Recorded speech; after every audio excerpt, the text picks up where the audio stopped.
Professor Jiang is a game theorist, best known for his popular predictive history YouTube channel, where he applies his systems of analysis to the past in order to predict the future. Back in 2024, he predicted that Trump would win the presidency, that Trump would go to war with Iran. What happens when someone accurately predicts major global events and then gets shut down the moment things get uncomfortable? Because that's exactly what unfolds in this exchange. You've got Piers Morgan bringing on Professor Jiang, a game theorist who didn't just make vague guesses, but called some of the biggest geopolitical developments before they happen. We're talking about predicting Trump's return, and even forecasting a potential conflict with Iran. That's not something people can just casually brush aside. But here's where it gets interesting. The moment Jiang starts laying out how this situation could actually play out, not in headlines, but in real-world consequences, you can almost feel the shift in the room. The tone changes, the patience runs thinner, and instead of digging deeper into the argument, the conversation starts getting cut short. And that raises a bigger question. Is it really about whether the theory is right or wrong? Or is it about how uncomfortable the implications are if it is right? Because when you start talking about long wars, economic pressure, and shifts in global power, that's not light conversation anymore. That's the kind of discussion that challenges narratives people are used to hearing. So here's what we're gonna do. I'm going to play the full clip so you can see exactly how this unfolds. No filters, no interruptions. And then after that, we're gonna break it all down, what was said, what was avoided, and what this might actually mean going forward. Before we dive into the full story, comment where you're watching from, and don't forget to like and subscribe so you don't miss the next one. Let's get into it. Professor Jiang is a game theorist, best known for his popular predictive history YouTube channel, where he applies his systems of analysis to the past in order to predict the future. Back in 2024, he predicted that Trump would win the presidency, that Trump would go to war with Iran, and that the US would lose that war. This has sparked a flurry of interest in both his work and his rather colourful adjacent opinions. Professor Jiang joins me now. Professor Jiang, thank you very much indeed for joining me on Uncensored. Hi, Piers.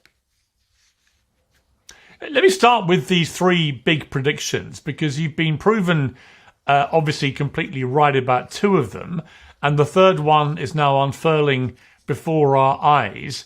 Are you confident that you'll be proven right with the third prediction, that Iran ultimately will prevail in this war? Right. So right now, the United States and Iran are fighting a war of attrition. The United States is trying to degrade Iran's military capacity, and Iran is trying to strangle the world economy. And it turns out that Iran is putting on a lot of pressure on the GCC. And I think at the end of the day, the United States will be compelled to send ground forces. Once the United States sends in ground forces, there's no turning back. It's all in. The sunk cost fallacy kicks in. It'll be another Vietnam for the United States, because Iran is a mountain fortress. And the United States right now doesn't have the manpower, the manufacturing capacity, and the political will to fight a long war of attrition on the ground in Iran.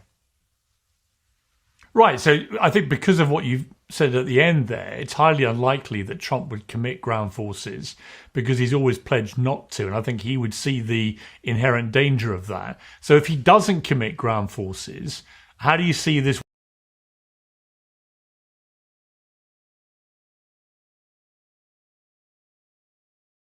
war playing out?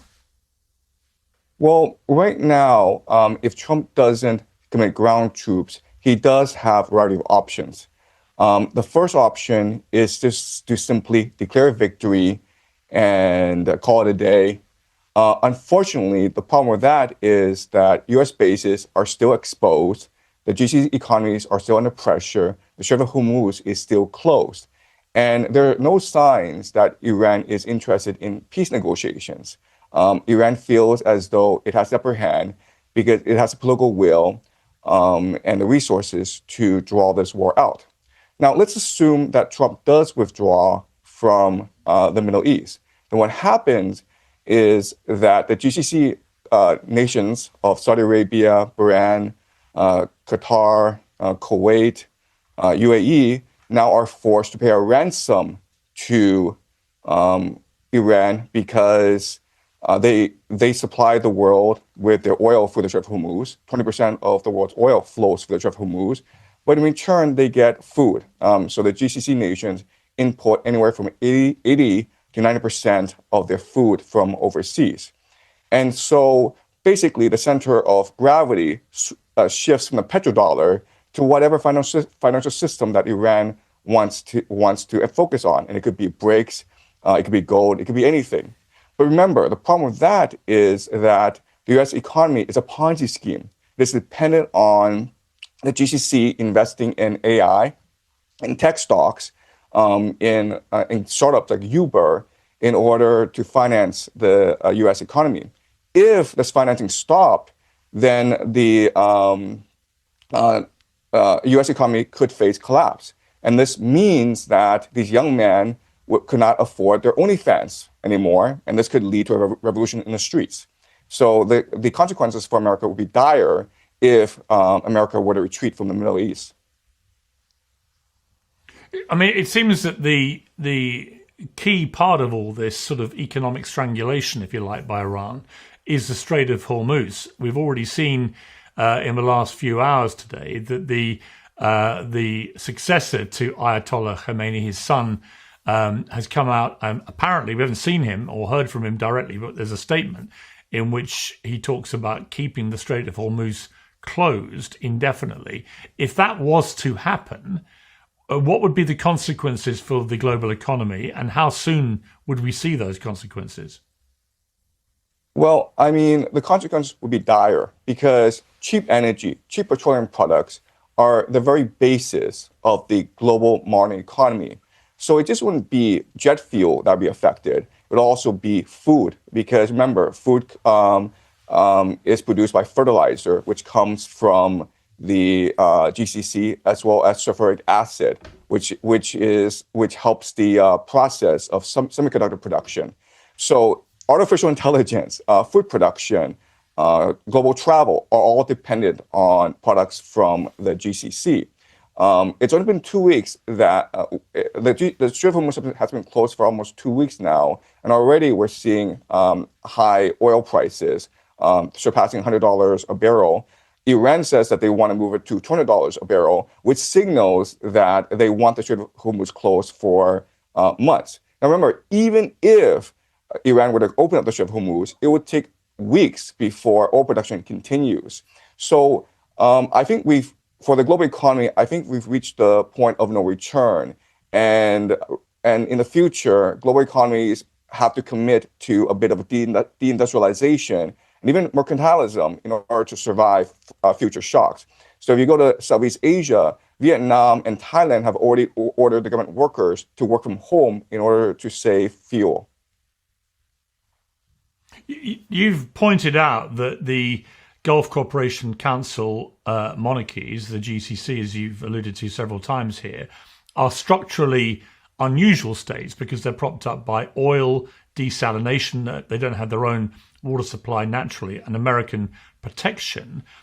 You say correctly, they were built in open desert with no food security, as you said, 80% imported, no water security, the desalination dependency, no geographic defenses, they're flat, exposed terrain, no demographic cohesion. In places like Dubai, for example, 90% of the population are expats, and no independent security architecture reliant on the US, who have bases, obviously, in many of the states there. If you put all this together, is what's happening now, in terms of the tactics that Iran are deploying, including the threats to desalination, but also targeting, obviously, targeted hotels and airports and so on, going to the heart of what the states there would like to see as the future of their economy, which is tourism, sport, entertainment, clearly designed to scare people away from that. Is this now representing an existential threat, do you think, to the business model of the GCC states going forward?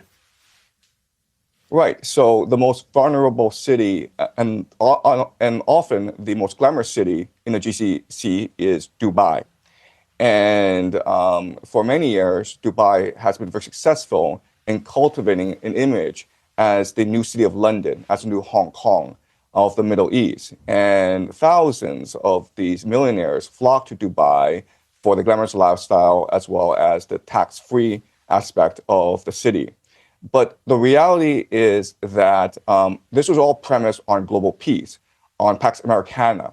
on the capacity of America to project power all around the world and provide security guarantees to the GCC. Now this aura of inevitability and invincibility of American empire has been shattered. And once an illusion is shattered, there's actually no coming back from this. And that's what people don't really appreciate about this war. This war is not just directed at Israel. This war is not directed just at the GCC and the illusion of American empire. This war is directed at American empire itself. And what people don't appreciate is the eschatological aspects of this war, in that Iran sees a moral duty, a moral imperative from God to destroy the great Satan, which is the American empire. And the base of the American empire, of course, is the global economy. Right. At the heart and the head of the American economy is the President of the United States. You've argued that Trump is not the most powerful person in America, and you've inferred that actually the real power base is Israel. Explain that. Right. So I actually don't say the real power base is Israel. What I say is that the real power base are a collection of secret societies that have an eschatological view of this war. And these secret societies include the Freemasons, which are now called the Rosicrucians and the Knights Templars. They include Jewish organizations called the Sephardim Frankists, who are embedded in religious movements called Shabbat Lubavitch. And then you have the Jesuits. You have a collection of secret societies.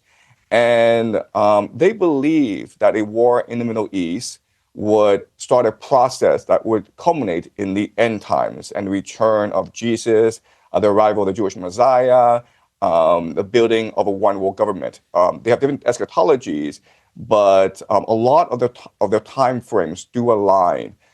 So where they converge is that there has to be a war in the Middle East to kick things off.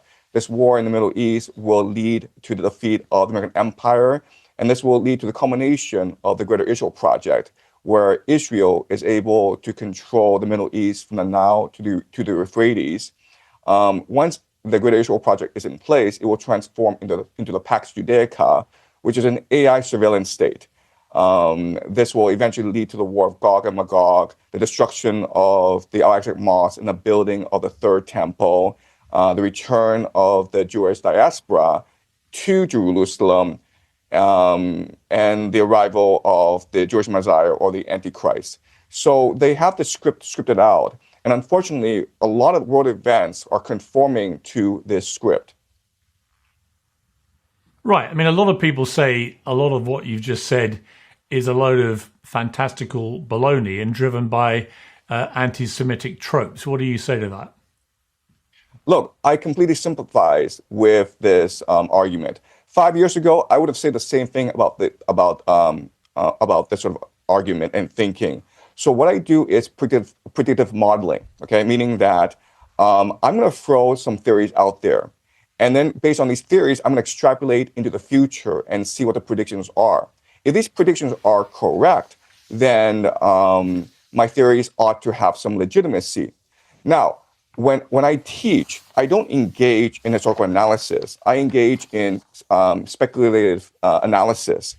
And so in 2024, 2 years ago, I did say that this war in Iran would happen, and I provided a lot of my analysis. And a part of my analysis that's very important is the eschatological analysis, meaning that Christian Zionists control the United States. There's a preacher called John Hagee who runs an organization called Christians United for Israel, which has about 7 million members. Christian Zionists are heavily embedded in the national security apparatus and in the Pentagon. There's reporting that U.S. commanders have told their troops that this is a war to bring back Jesus and to be not afraid.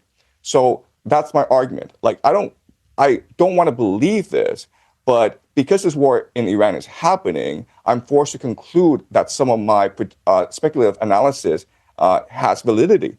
Otherwise, I think to be honest, I think the word speculation doesn't quite do it justice. I mean, look, there's no doubt your predictions so far have been proven to be uncannily accurate in relation to Trump winning and then going to war with Iran.